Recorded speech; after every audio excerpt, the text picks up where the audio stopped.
कटनी में निःशुल्क विशाल नेत्र परीक्षण प्रत्येक रविवार को Geeta Gupta charitable trust doctor Shefali Gupta द्वारा आयोजित किया जाएगा, जिसमें नेत्र संबंधित सभी रोगों की जांच नेत्र चिकित्सकों द्वारा निःशुल्क की जाएगी एवं मुख्यतः मोतियाबिंद की जांच के बाद लेंस प्रत्यारोपण ट्रस्ट द्वारा निःशुल्क किए जाएंगे। इन महत्वपूर्ण विषयों पर जानकारी गीता गुप्ता चैरिटेबल ट्रस्ट के द्वारा आयोजित पत्रकार वार्ता में डॉक्टर शेफाली गुप्ता और डॉक्टर विकास गुप्ता के द्वारा दी गई।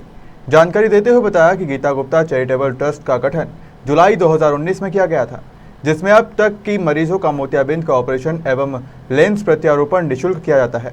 मोतियाबिंद जांच के बाद लेंस प्रत्यारोपण, दवाइयाँ, चश्मा निःशुल्क प्रदान किए जाते हैं। ट्रस्ट का मुख्य उद्देश्य बेसहारा और गरीब बुजुर्गों को मेडिकल सुविधाओं से लाभान्वित करना है। डॉक्टर गीता गुप्ता ने मीडिया से भी सहयोग की अपील की है। चैरिटेबल ट्रस्ट की डायरेक्टर डॉक्टर शेफाली गुप्ता हूँ। मैं ये ट्रस्ट 2019 जुलाई में जो गठन हुआ था और संचालन जो है वो जनवरी 2020 से हुआ है। ड्यू टू कोविड में 6 महीने काम नहीं कर पाई।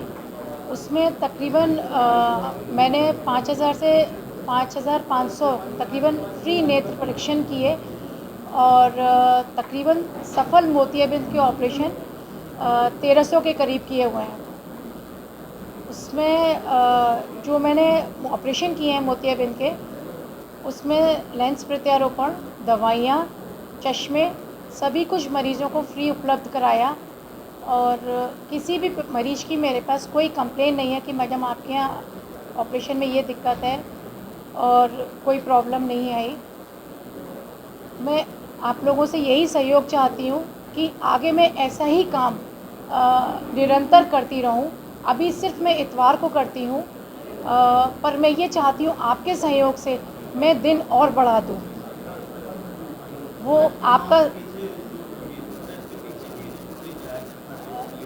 गीता गुप्ता चैरिटेबल ट्रस्ट, ये मेरे डॉक्टर साहब, मेरे हस्बैंड हैं, उनकी बड़ी बहन है डॉक्टर गीता गुप्ता। उनका वो MBBS पूरा कंप्लीट कर चुकी थी, डॉक्टर थी और आफ्टर 6 मंथ्स मैरिज के उनके ब्रेन हेमरेज के कारण डेथ हो गई। तो डॉक्टर विकास गुप्ता जो मेरे हस्बैंड हैं, उनकी मदर की इच्छा थी कि उनके नाम से कुछ ऐसा हो कि दुनिया जाने की, मतलब मेरी बेटी भी थी, तो उन्हीं के नाम पर गीता गुप्ता चैरिटेबल ट्रस्ट मैंने चुना गया और जो कि अभी बहुत दूर दूर तक लोग गीता गुप्ता चैरिटेबल ट्रस्ट के नाम से ही आते हैं। इसलिए मेरी बहुत हार्दिक इच्छा थी कि ये इसके नाम से हो। मैंने सफल 1300 ऑपरेशन करीब कर लिए हैं, कहीं कोई प्रॉब्लम नहीं आई। 1300 के करीब ऑपरेशन किए हैं मैंने।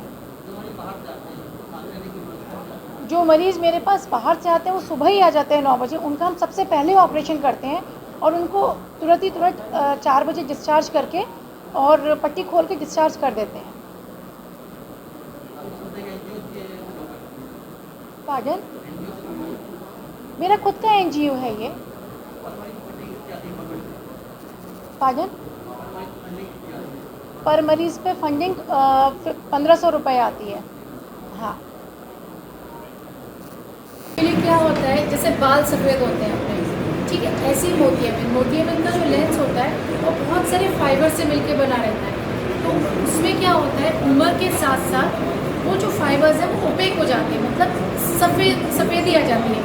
उसी को अपन कैटरेक्ट बोलते हैं, मोतियाबिंद बोलते हैं।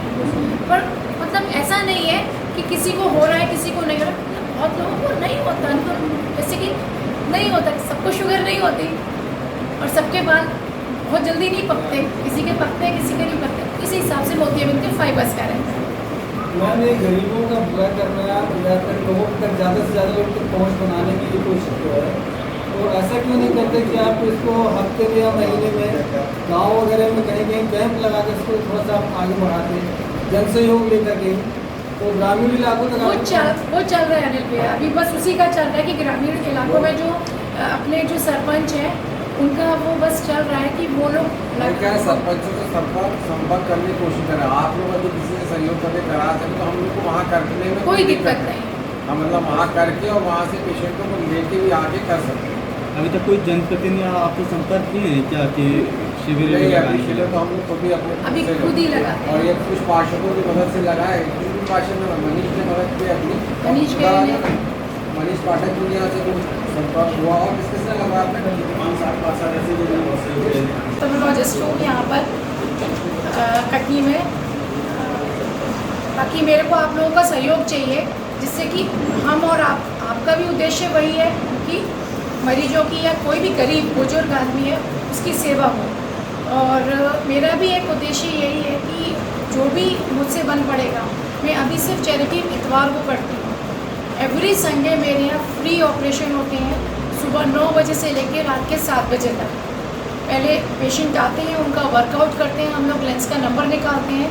उसके बाद हम लोग 1 बजे से ऑपरेशन स्टार्ट करते हैं, जो कि तकरीबन 7 या 8 बजे तक चलते हैं। और उसमें आप लोगों का सहयोग सिर्फ मेरे को इसलिए चाहिए क्योंकि आप लोग फील्ड पे जाते हैं, आप लोगों के साथ ऐसे जो बुज़ुर्ग हैं, जो बहुत तबके वर्ग के लोग हैं, जो कि आपसे जुड़े हुए हैं, आप उन लोगों की समस्या सुनते हैं, तो आप बस उनको ये जाके बताएं कि वहाँ आप चले जाइए इतवार को, आपका ऑपरेशन फ्री हो जाएगा। तो आपके माध्यम से मैं उन लोगों को ज़्यादा उपचार दे पाऊँगी। को ऑपरेशन ठंड में ही करवाना चाहिए, इसीलिए ज़्यादातर कैंप तैयारी ठंड में लगते ठंड में लगते थे। इसीलिए हमने तो उस पर भी थोड़ा सा बोले कि क्या ये किसी भी सीजन में लगातार अनवरत करवाए जा सकते हैं? बिल्कुल कराए जा सकते हैं, बिल्कुल कराए जा सकते हैं। प्रेस वार्ता गर्मी में रखने का कारण ही ये है कि आप ये भ्रांति को दूर कर सकें और प्रचार प्रसार किस मौसम में हो, इस मौसम में भी काम हो सकता है। हाँ, मेन उद्देश्य एक्चुअली रखने का यही है कि ठंड में तो सब लोग करते हैं, अपन वो काम करना चाहते हैं कि ठंड में तो कर ही रहे सब लोग, अपन गर्मी में भी कर सकें, जिससे कि मरीज अपनी सुविधा अनुसार काम करा सके। आगे उठने वाला गर्मी में कहीं करा काम था, ठंड में तो अब नहीं हो पाए, तो अगली ठंड तक का वेट करने की जरूरत नहीं मरीज को, आप उस गर्मी के मौसम में भी करा सकते हैं। ऐसा कोई मरीज को ये लगता है कि जब बिल्कुल दिखना बंद हो जाए तब हम आए, लेकिन ये भ्रांति मैं 2 प्रकार से दूर करना चाहती हूँ। मरीज को अगर ये पता चल जाए कि मोतियाबिंद बिना फटे भी कांचियाबिंद कर सकता है। यदि मोतियाबिंद का साइज़ बढ़ गया तो उस झिल्ली के अंदर जिसमें वो बंद रहता है, वो अगर साइज़ बढ़ता जाएगा तो भी कांचियाबिंद हो सकता है। तो मरीज को लगता है हमको भी धुंधला धुंधला दिख रहा है, मैडम ने बताया था कि अभी दिख रहा है, कोई ज़रूरत नहीं है। नहीं, जब उसकी day to day activity hamper होने लगे, मतलब डेली की दिनचर्या उसकी ये लगने लगे अब मैं नहीं चल पा रही, टकरा रही हूँ, तो उसको ऑपरेशन करा लेना चाहिए। ऐसा नहीं है कि मेरे को बिल्कुल पक जाएगा तभी कराना है। कटनी से असलम खान की रिपोर्ट।